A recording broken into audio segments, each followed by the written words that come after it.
Hello students, आज हम अपने नेक्स्ट टॉपिक जो कि अंड जनन है, जिसे कि इंग्लिश में oogenesis कहते हैं, उसके बारे में पढ़ेंगे। इससे पहले आपने शुक्र जनन के बारे में पढ़ा।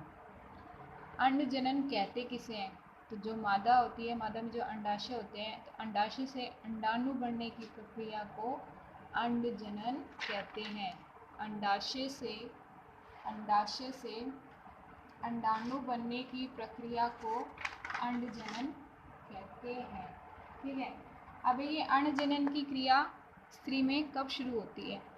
आपने पढ़ा था शुक्र जनन की क्रिया नर में यौनारंभ या किशोर अवस्था में प्रारंभ होती है, लेकिन जो अंड जनन की क्रिया है वो स्त्री जो भ्रूण होता है, स्त्री के भ्रूण अवस्था में प्रारंभ हो जाती है। तो सबसे पहले इसकी डेफिनेशन देख लेते हैं। अंडाशय से अंडाशय से अंड के निर्माण की प्रक्रिया को अंड जनन कहते हैं। ठीक है। अंड जनन की क्रिया शुरू कब होती है? अंड जनन की क्रिया शुरू कब होती है? अंड जनन की क्रिया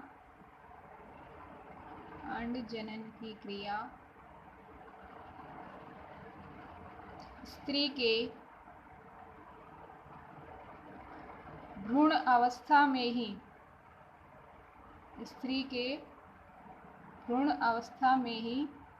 शुरू हो जाती है। ठीक है। मतलब अंड जनन की क्रिया स्त्री भ्रूण होता है, उसकी भ्रूण अवस्था में शुरू हो जाती है। अब आगे है कि जो अंडाशय होता है, मादा होती है, उसमें कितने अंडाशय पाए जाते हैं? 2। तो जो अंडाशय होता है उसमें प्रत्येक अंडाशय में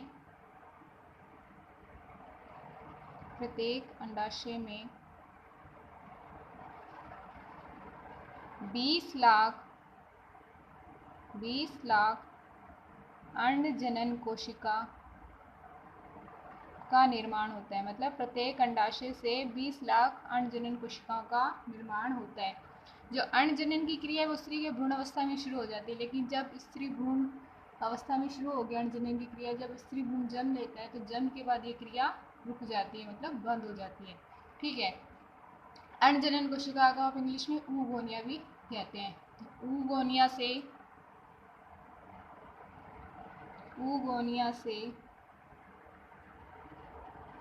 भ्रूणीय अवस्था में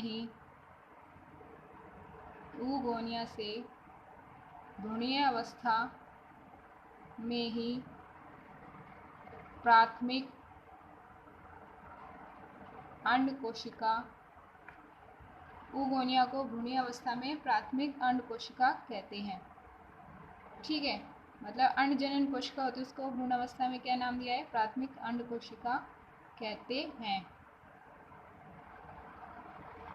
अब है जो प्राथमिक अंड कोशिका होती है, प्राथमिक अंड कोशिका को ये बात की बात प्राथमिक अंड कोशिका को ग्रैन्युलोसा कोशिका की परत घेर लेती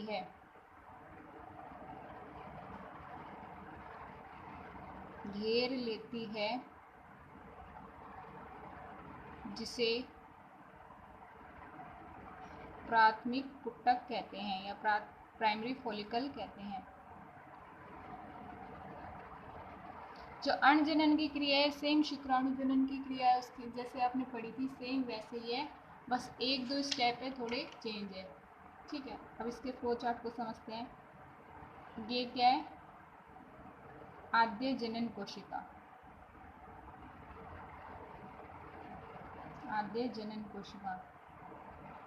जो अंड जनन की क्रिया है वो भी 3 प्रावस्था में, जैसे शुक्र जनन की क्रिया 2 प्रावस्था में शुक्राणु पूर्ण और शुक्र कायांतन, लेकिन जो अंड जनन की क्रिया है वो 3 प्रावस्था में पूर्ण होती है: गुणन, वृद्धि, परिपक्वन। ठीक है। तो आद्य जनन कोशिका है, इसमें समसूत्री विभाजन होता है।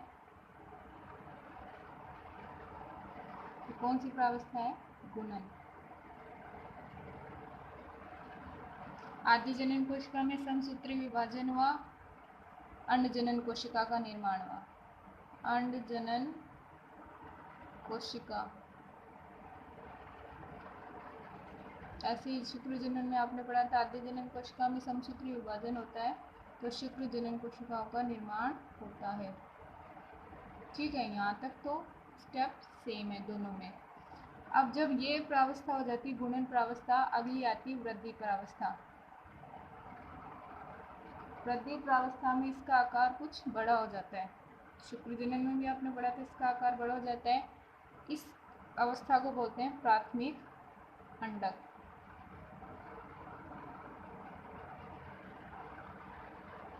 अब यहाँ से परिपक्वन प्रावस्था शुरू हो जाती है। ठीक है, आद्य जनन कोशिका में समसूत्री विभाजन हुआ तो 2 अंडजनन कोशिकाओं का हुआ, 2 में फिर समसूत्री विभाजन हुआ तो 4 कोशिकाओं का निर्माण होता है। अब आती है वृद्धि प्रावस्था। वृद्धि प्रावस्था में कोशिका आकार में वृद्धि कर लेती है और इस कोशिका को बोलते हैं प्राथमिक अंडक कोशिका। अब जो प्राथमिक अंडक कोशिका होती है, इसके चारों ओर ग्रेनुलोसा कोशिकाओं की परत घेर लेती है, जैसे कि ये प्राथमिक अंडक को है, या इंग्लिश में प्राइमरी oocyte बोलते हैं। इसको चारों से ग्रेनुलोसा परत घेर लेती है। जब इस अवस्था को बोलते हैं प्राथमिक पुटक। ठीक है, ये है अंडक प्राइमरी, ये परत घेर ली ग्रेनुलोसा। ये जो स्टेप होंगे, ये इस वाली जो प्रावस्था है परिपक्वन प्रावस्था में जब अंडजनन कोशिका प्रवेश करती है, जब उस प्रावस्था में ये अवस्थाएं घटित होती है। प्राथमिक पुटक के बाद द्वितीयक पुटक का निर्माण होता है।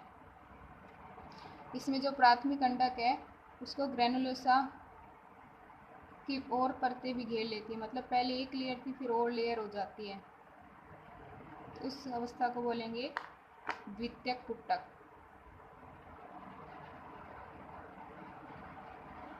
द्वितीय पुटक से निर्माण होता है तृतीय पुटक का। इसमें भी प्राथमिक अंडक है, इसके बाहर 2 परतें विकसित हो जाती हैं,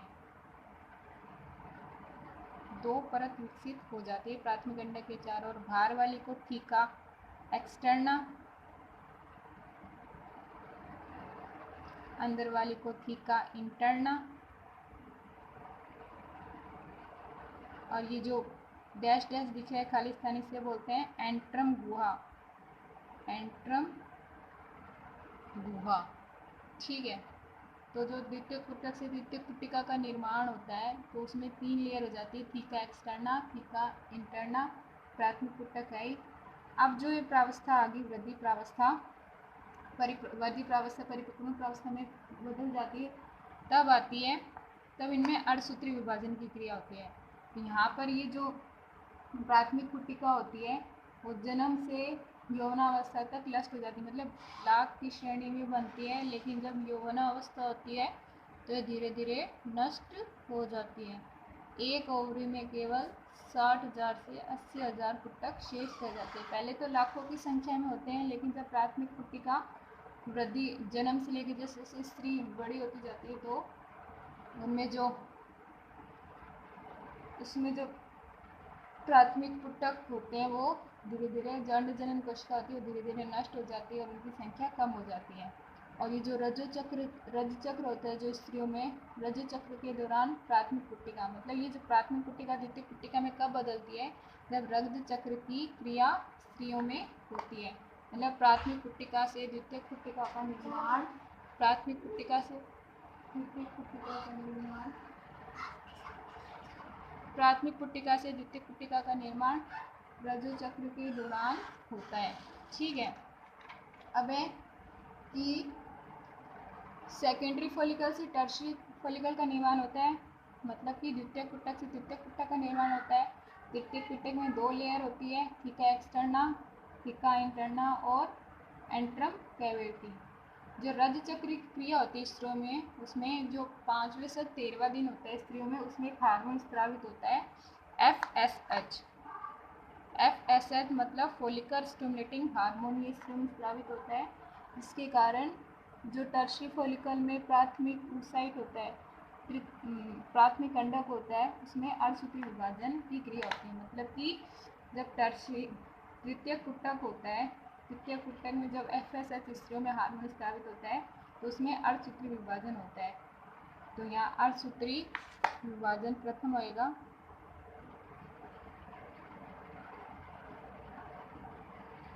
अर्धसूत्री विभाजन फर्स्ट होएगा, तो इसकी संख्या आधी हो जाएगी। इस अवस्था को बोलते हैं द्वितीयक अंडक और इसको बोलते हैं प्रथम ध्रुवता या फर्स्ट पोलर बॉडी। इनमें अर्धसूत्री विभाजन सेकंड होएगा, मियोसिस सेकंड होएगा, तो अंडाणु का निर्माण होएगा और पोलर बॉडीज का निर्माण होएगा। मतलब एक अंडाणु का निर्माण होता है, बाकी 3 पोलर ध्रुवकाय का निर्माण होता है। ठीक है, तो जो तृतीय कुटक में प्राथमिक oocyte में अर्धसूत्री विभाजन होएगा तो इसमें एक तो ये बड़ी कोशिका बनेगी। इस वाले में जब अर्धसूत्री विभाजन होएगा तो एक तो बड़ी बनेगी। इसमें जो ये प्राथमिक अंडक के बाद की वाली स्टेप होती है, इसमें एक तो बड़ी बनेगी, एक छोटी बनेगी। बड़ी वाली को आप नाम दोगे द्वितीयक अंडक और छोटी को नाम देंगे फर्स्ट पोलर बॉडी या प्रथम ध्रुवकाय। ठीक है, अब इस संरचना के बाद एक और संरचना बनती है जो कि कुछ इस प्रकार की होती है। बीच वाला सेकेंडरी oocyte हो गया, क्योंकि द्वितीयक अंडक का निर्माण हो गया इसमें फर्स्ट अर्धसूत्री विभाजन में, यहाँ तक आपने पढ़ा है। द्वितीयक अंडक का निर्माण हो गया, द्वितीयक अंडक के चारों निर्माण होगा जोला पेलिसिडा आवरण का, ये तो द्वितीयक अंडक।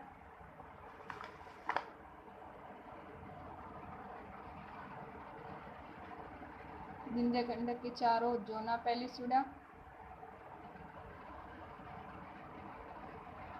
जोना पेलिसिडा की चारों ओर कोरोना रेडिएटा,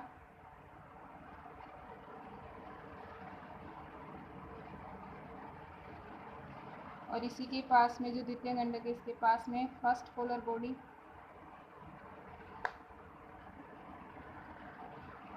ठीक है, और ये बाहर वाले तो नहीं, थीका एक्सटर्ना और थीका इंटरना। जो ये संरचना बनती है फोर्थ स्टेप, इस वाली संरचना को बोलते हैं ग्राफियन फॉलिकल। ग्राफियन, जो ग्राफियन फॉलिकल होती है उसका फट जाना, मतलब जब ग्राफियन फॉलिकल फटती है तो इसमें जो प्रत्येक पुट्टिका होती है वो जो बाहर आती है, तो इस क्रिया को बोलते हैं ओवुलेशन या अंडोत्सर्ग। जो ग्राफियन फॉलिकल का फट जाना और द्वितीयक पुट्टिका का बाहर आना अंडोत्सर्ग कहलाता है। जो ग्राफियन फॉलिकल संरचना होती है वो एक मैच्योर फॉलिकल स्त्रियों में होती है। ठीक है, एक बार इस टॉपिक को वापस से देख लेते हैं। अंडजनन कहते किसे? अंडाशय से अंड के निर्माण की क्रिया को अंडजनन कहते हैं। अंडजनन की क्रिया स्त्री की भ्रूणावस्था में शुरू हो जाती है और प्रत्येक अंडाशय में 20 लाख अंडजनन कोशिका बनती है। अंडजनन कोशिका को भ्रूण अवस्था में प्राथमिक अंडक कोशिका कहते हैं और प्राथमिक अंडक कोशिका के चारों ओर ग्रैन्युलोसा की एक परत विकसित हो जाती है जिसे प्राथमिक पुट्टक कहते हैं। प्राथमिक पुट्टक से द्वितीयक पुट्टक का निर्माण होता है जिसमें कि ग्रैन्युलोसा की ओर परतें जमा हो जाती है। द्वितीयक से तृतीयक पुट्टक का निर्माण होता है जिसमें कि 2 परतें पाई जाती है, थीका एक्सटर्ना, थीका इंटरना। बाहर वाली, अंदर वाली इंटरना, बाहर वाली एक्सटर्ना, और इनके बीच के जो गुहा होते हैं उसे एंट्रम गुहा कहते हैं। बीच वाला प्राइमरी oocyte द्वितीयक अंडक। अब प्राइमरी oocyte जो से आगे जो संरचना बनती है उसमें प्राथमिक, ये वाली इस वाली संरचना जो प्राथमिक अंडक कोशिका बनती है उसमें जब अर्धसूत्री विभाजन होता है तो द्वितीयक अंडक और फर्स्ट पोलर बॉडी का निर्माण होता है। जो द्वितीयक अंडक होता है उसके बाहर की और जोना पेलिसिडा, जोना पेलिसिडा के बाहर की ओर कोरोना रेडिएटा और कोरोना रेडिएटा के बाहर की ओर थीका एक्सटर्ना और इंटरना की परतें पाई जाती है। और इस प्रकार की जो संरचना बनती है वो एक ग्राफियन फॉलिकल की संरचना बनती है जो कि एक मैच्योर फॉलिकल होता है।